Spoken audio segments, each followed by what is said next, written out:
Good morning. So I'm Neil Treasurer, Director of NTC Architects, and we're presenting this project on behalf of the NTC Architects team and also our architectural partners, BG Architecture, who unfortunately can't be here today. I would also like to acknowledge the Wadawurrung people who are the traditional custodians of the land where this project is placed. The project is about delivering gold standard mental health outcomes for consumers in response to the recommendations from the Royal Commission into Victoria's mental health system.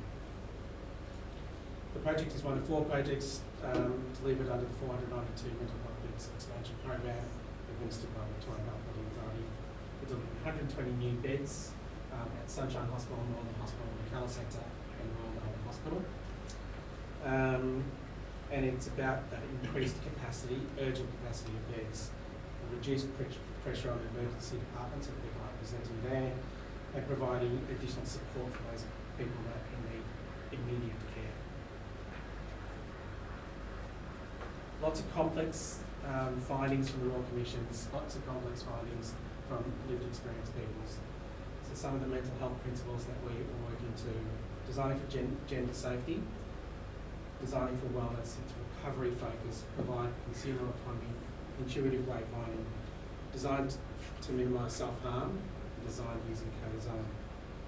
One of the key outcomes of the Royal Commission was using co-design as a true design process with people with lived experience. There was a gentleman that we had spent 132 days in one of these institutions.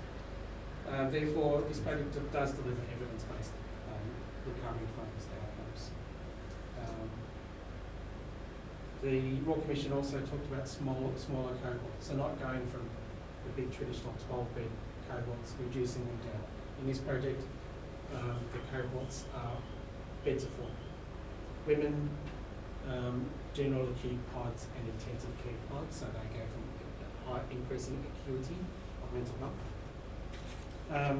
This project is positioned in the middle of the Geelong area. It's well serviced by existing health services, and also you can see centrally located, so it services the wider community. The project is positioned on the northernmost corner of the McKellar Centre, residential neighbours both east and west, and the existing nursing homes to the south of the McKellar Centre. The building is predominantly single-storey, only with apartment levels above, and is constructed of 105 steel modules. These are images of some of the existing mental health facilities and the reason why the Royal Commission was called. Lifeless courtyards, internalised dark spaces, limited views to the outside, and very much looks and feels institutional. The key architectural principles that underpin these solutions, the design solutions, are the high levels of natural light, high amenity landscapes, views to nature, design for home-like familiarity, sightlines to friendly faces, that being to staff, and design for robustness. The architecture is there to de-institutionalise the mental health archetype. A key architectural device are the 3 large courtyards that are in the plan, and they provide excellent daylight to all the internal spaces. They provide for good staff observation and raised garden beds with edible plants. It's wheelchair accessible, and sort of deep overhangs for shading. The bedrooms are predominantly, I don't know how laser light. Is that laser light here? Not quite sure. Okay. Just use your finger. Laser light. So the bedrooms are predominantly arranged to the north, main entry through here, and the large courtyards through here and here. So quite easy walk in down here to the staff, turn right to the back of house, and the ambulance bay is a very critical part of the plan, and then all the lounge and activity spaces for that cohort of people, all clustered around courtyards.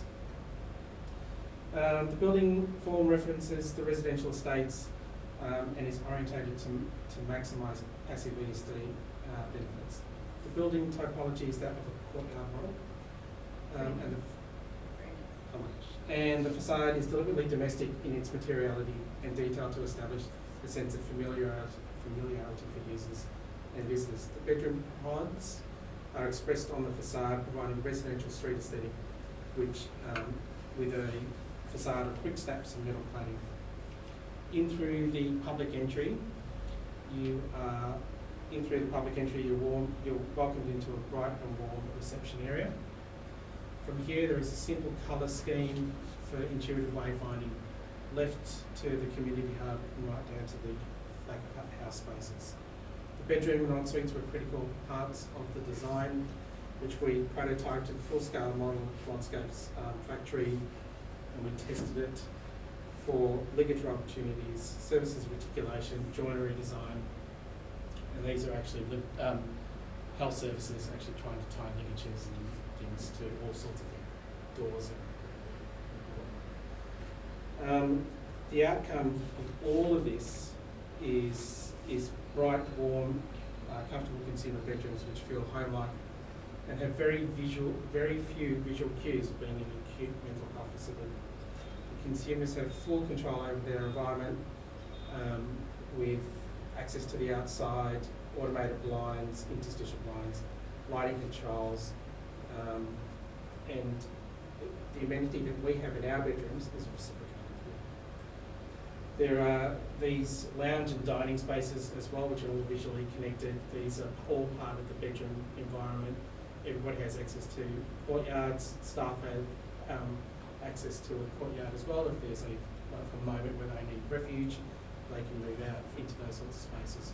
Smaller lounge areas as well for people to gather together. The complete consumer journey was designed from the beginning. This is an ambulance and police bay where most consumers arrive. We've designed it not to be cold in a stark environment. We've used warm, compact, timber compact laminate, printed acronym, so trying to reduce their anxiety upon entering such a facility. The building is designed to consider trauma, diversity and culture along with models of care, and is the next generation of mental health designs. It's a building where spaces make you feel better.